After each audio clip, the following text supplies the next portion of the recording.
Olá, eu sou o professor Silva Neto, aqui do canal Mais Um Falando, e vamos hoje analisar essa decisão do governo. Será que ela é certa? Será que ela é errada? Será que simplesmente cortar o plano safra, cortar o subsídio para o grande agricultor que alimenta o mundo e faz a economia do Brasil girar, e é um dos maiores dividendos que entra em dólar para o país, é uma decisão certa? Será que o pequeno agricultor vai conseguir segurar esse tranco? Vamos junto analisar isso? A matéria na Veja mostrou lá. Governo suspende a concessão de crédito rural por falta de dinheiro. Todo mundo já sabe que realmente o governo não tem dinheiro. O Lula gastou em 2023 como se houvesse amanhã, fez um dos maiores gastos que o governo já fez. 2024 gastou também o que não podia, mesmo aumentando a arrecadação. E agora chegou em 2025, o dinheiro acabou. Óbvio, uma hora a conta chega. Você vai passando ao seu cartão de crédito, vai passando. Um dia tal, naquele dia marcado, a fatura chega para você pagar. E aí a fatura chegou. O governo agora não tem dinheiro para mais nada. Vai ter que começar a cortar, mesmo não querendo. E onde ele começou a cortar foi no plano safra. Será que isso é mesmo inteligente? O Haddad diz que não vão cortar não, tá lá. Haddad, primeira providência sobre alimentos é fazer o plano safra maior e robusto.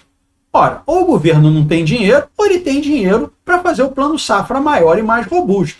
A não ser que, simplesmente, o que o ministro Haddad aqui quis dizer é que ele vai tornar o plano safra maior e mais robusto para os pequenos, e não para o grande agricultor. Aí eu posso até entender dessa maneira. Não é o que disse a matéria, não. A matéria diz lá, primeira providência sobre alimentos é fazer o plano safra maior e mais robusto, e quando você lê no interior da matéria, você diz simplesmente que o ministro foi contra o corte do plano safra. Então o governo já está tendo o quê? Embate interno. Já percebeu que esse negócio não vai dar certo. Ora, se você corta o subsídio para o agricultor, ele simplesmente vai ter um custo maior para plantar e um custo maior para colher. Como que o alimento vai ficar mais barato? Quem teve essa ideia de jirico, de achar que você cortando subsídio, o preço diminui. Você aumentar o custo de produção, o preço diminui. Não sei quem foi o gênio, mas com certeza não é um economista, nem tem bom senso. Então continua lá, na CNN. Por que a confusão do plano safra pode aumentar mais o preço dos alimentos? Ora, eu acabei de dizer, você não precisa ser gênio. Então vamos lá, vamos botar aí. Você tem o seu negócio. Você compra o produto por 10. Você, para ganhar dinheiro, você vai ter que vender ele por 11, no mínimo. Mas aí agora o alimento chegou a 11. Como é que você vai vender a 10?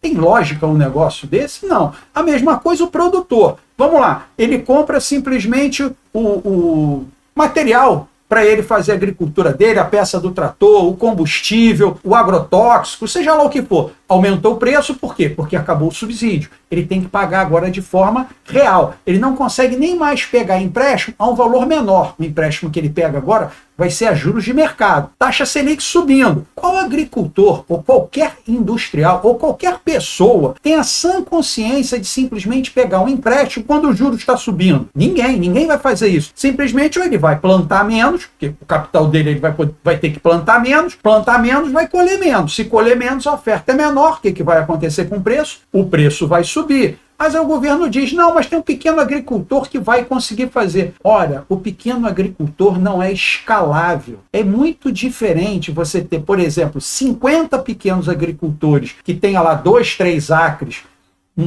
de terra para plantar, do que um agricultor que tem 300, 400. Ele mecaniza, então ele ganha muito mais escala, ele ganha muito mais produtividade. Você vai botar um monte de pequeno agricultor que não vai conseguir fazer o que aquele grande agricultor fazia. Óbvio, isso é simples, isso aconteceu, isso é histórico. Ora, se a população do mundo aumentou, vamos voltar. Você está lá em 1500, você tinha a população de menos de 1 bilhão, eu não sei, mas vamos dar um chute aqui.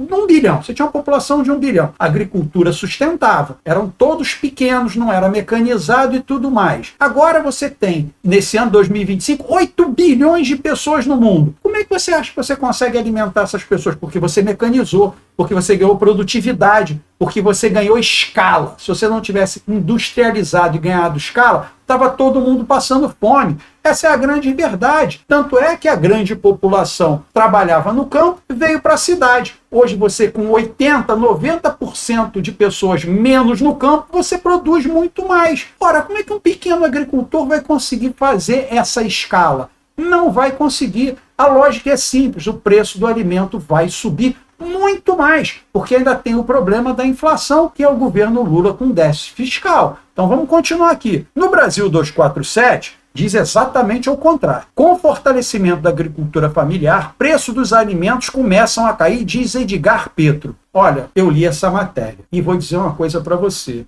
É tanta enrolação para não dizer nada que não vale nem a pena ler. Eu só li para poder fazer o vídeo aqui. Mas o que esse Edgar Petro fala e nada é a mesma coisa, porque ele foge da lógica. Ele começa a dizer que o pequeno agricultor agora vai poder simplesmente pegar um dinheiro mais barato, ele vai vender mais barato. Não, não vai. Ora, pensa bem, se o grande agricultor diminuiu a produção dele, o pequeno agricultor não consegue escalar, vai acontecer o quê? Vai ter menos alimento. Tendo menos alimento, o preço sobe. Você acha que o pequeno agricultor, que nunca ganhou um bom dinheiro, a hora que ele tem a oportunidade de vender mais caro e ter uma lucratividade maior, ele vai fazer o quê? Ele vai diminuir o preço? Você diminuiria o preço? É óbvio que não, que você não vai diminuir o preço. Se o preço lá para vender tá 10, você vai vender por 8, por quê? Porque você é bonzinho? Ah, porque o governo é legal, eu vou colaborar com o Lula, eu vou aqui ganhar pouquinho para ajudar o Lula. É claro que não, o agricultor vai vender a 10, seja ele pequeno, médio ou grande. É preço de mercado, o alimento virou commodity.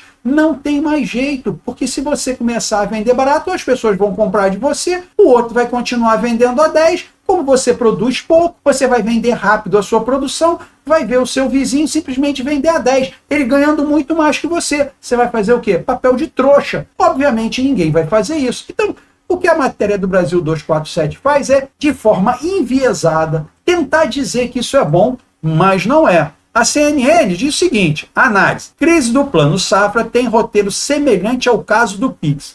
Ela aqui foi bem inteligente. A Thaís Herédia, o que ela fez a comparação na matéria? Ela fez a comparação que o problema que vai causar o Plano Safra, o corte desse valor, vai ser tão grande ou maior que o problema que houve com o Pix. Porque o que acontece? O Pix, você conseguiu ali reverter a situação. Você trocou a medida, você cancelou a medida. Agora, o Plano Safra tem um grande problema. Quando você não plantou, você perdeu a época de plantio, não adianta você plantar 3 meses depois. Ninguém planta. Você vai plantar só quando? Na próxima safra. E aí você tem 1 ano de escassez de alimento. É 1 ano de fome. E ela tem razão. Isso pode ser pior para o governo que o caso do Pix. E vamos lembrar, o próximo ano é ano de eleição. Então, tendo problema de safra, o governo vai ficar tendo problema esse ano e o ano de eleição. Vai ser muito ruim para o governo. E ela tem toda a certeza, e eu concordo com ela quando ela fala, o roteiro é semelhante ao caso do Pix e pode ser muito ruim para o governo.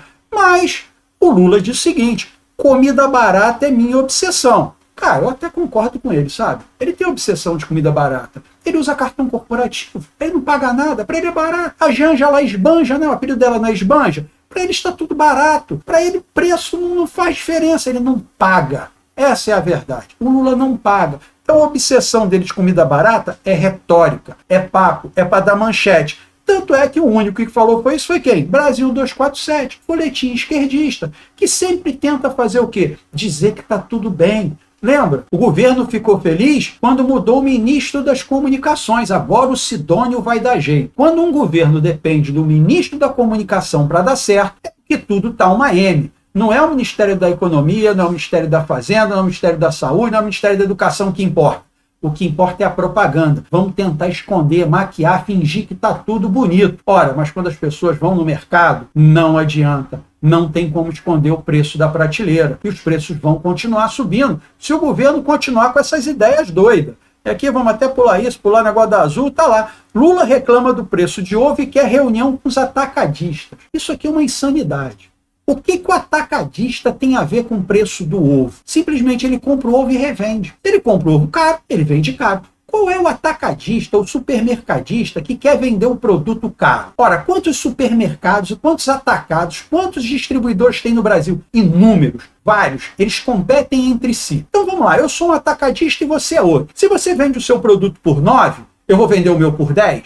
Ora, nós compramos no mesmo lugar, porque os fornecedores de ovos são poucos. Então nós compramos mais ou menos no mesmo lugar. Nós compramos a 8. Aí você vende a 9, eu vou vender a 10. O que vai acontecer? Eu vou perder cliente. as pessoas vão comprar com você. Aí o que eu vou ter que fazer? Diminuir meu preço. Então o livre comércio, ele ajusta o preço. Não tem como o Lula vir aqui reclamar do preço de ovo e botar, não, é o empresário que é malvadão. Pô, se o empresário gosta de lucro, por que ele vai aumentar o preço e vender menos? Não, a lucratividade dele vai ser pior. Ele vai querer vender mais barato, uma quantidade muito maior, porque o lucro no final vai ser muito maior. Então o que o governo está fazendo é o quê? Propaganda, é história, é boato, é para boi dormir. Tá lá, governo suspende linhas subsidiadas de crédito do Plano Safra por falta de recurso. A Folha de São Paulo fala a mesma coisa. O governo está sem dinheiro. Então o que resta ao governo? Fazer propaganda, porque a ação em si, ele não consegue mais fazer. O governo perdeu o controle. A única coisa que o governo pode fazer é controlar o déficit fiscal, é cortar custo. Isso ele não quer, porque ele quer gastar como nunca. O Lula já disse que simplesmente não vai cortar despesa, não vai fazer corte de gasto, porque para ele não é gasto, é investimento. Ora, se é investimento, então não tem solução. A gente vai continuar sofrendo do lado de cá. E o Brasil 247 volta lá. Lula vai chamar atacadista para discutir inflação dos alimentos e considera o preço do ovo um absurdo. Mas, na realidade, um absurdo é o Lula, né, que saiu da prisão e está lá no governo. Isso é um absurdo. Um presidiário comandando a nação. E aí ele vem aqui com essa balela que vai com os ataques a discutir inflação. Sabe o que é inflação? Eu já falei aqui várias vezes, vou falar de novo. Inflação é aumento da base monetária. Quem é que aumenta a base monetária? O governo imprimindo dinheiro ou contraindo dívida. Então, se há inflação, a culpa é do governo. Não é do empresário, não é do atacadista. Não adianta vir com essa lorota. Lula, queremos Trump pare com isso de protecionismo. Cara, é uma piada o governo brasileiro falar de imposto. Ora, ninguém consegue esquecer o taxate, né? Então tá aqui, tarifa média de importação. O Brasil é o primeiro do mundo. Como é que o Brasil vai reclamar da taxa do Trump? Cara, eu tinha até vergonha. Se eu fosse do governo, se eu fosse lá do Itamaraty, se eu fosse do Ministério da Fazenda, ia bater no Lula e falar, fala isso não, amigo. Ô Sidônia, não deixa sair um negócio desse não. É feio, perde a nossa credibilidade. Tá todo mundo vendo que você é lorota, você é papo pra boi dormir. Então qualquer coisa que a gente falar, uma coisa que a gente falar sério, ninguém vai acreditar. Que é o que já acontece com o governo. Tudo o que o governo fala, ninguém mais acredita. Porque o governo vive de quê? Vive de propaganda, não vive de ação. Tá lá, 247 de novo. Brasil hoje está infinitamente melhor do que pegamos, diz Lula sobre a economia do país. Não, realmente está. Se você olhar, tá para quem? Para eles que estão no governo, não para a gente, pelo menos para mim, né? Eu digo, para mim e para onde eu vivo aqui no Rio de Janeiro, tá todo mundo reclamando. Os comerciantes com quem eu tenho contatos, os industriais com quem eu presto consultoria e tudo mais, tá todo mundo reclamando. Não tô vendo ninguém achando bonito. Mas, pro Lula, tá infinitamente melhor. Claro, o cara saiu da cadeia, agora tá na presidência, para ele tá infinitamente melhor. Pra Janja, então tá maravilhoso. A mulher viaja para cima e para baixo esbanjando dinheiro, fazendo festinha, fazendo Janja Palusa, e aí tá ótimo, claro, tá infinitamente melhor. O 247 nesse ponto tem razão. Depende pelo lado de que você vê. Se você vê pelo lado do povo, não está muito bem. E tá lá, mais um gol no sistema tributário brasileiro no campeonato de impedir o Brasil de enriquecer. A japonesa Uniqlo, um dos maiores varejistas do vestuário do mundo, com 1.300 lojas em 18 países, andou sondando o mercado brasileiro. Achou o sistema tributário brasileiro muito complicado e decidiu, meu Deus, desistiu de se instalar aqui. Ora, qual é o empresário que é louco de se instalar no Brasil?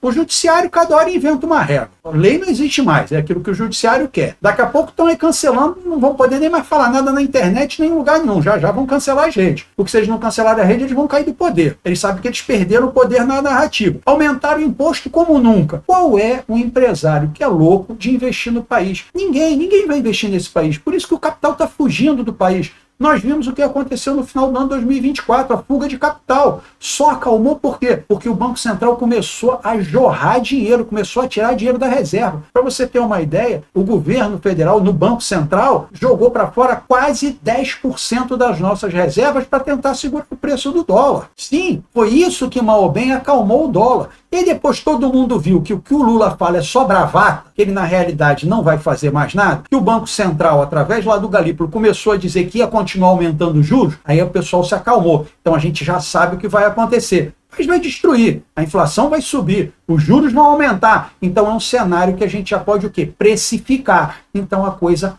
acalmou. Foi só por isso. Não foi porque o Lula fez alguma coisa ou deixou de fazer. Com isso, nós podemos chegar à conclusão que simplesmente o Brasil, mais uma vez, meteu o pé na jaca. E o governo Lula acho que vai ter uma crise muito pior que a crise do Pix. A conclusão que eu tiro, que nós vamos ter problemas inflacionários e vamos ter problema de alimentação. Isso pode causar até uma convulsão social, chegando a pedir o impeachment do Lula, que já está marcado aí para março. Eu não sei o que vai acontecer, mas a tendência para frente não é boa. Então, se você curtiu esse tipo de informação, coloca o dedo no like para mim, por favor. Se você acha que um amigo seu precisa dessa informação, compartilha com ele que eu ficaria muito grato. Se você quer fazer uma sugestão, um comentário, até mesmo uma crítica, coloca aqui embaixo que eu vou ter o imenso prazer de lhe responder. E, querendo, se inscreve no canal para que nos possamos ver nos próximos vídeos. Fique com Deus.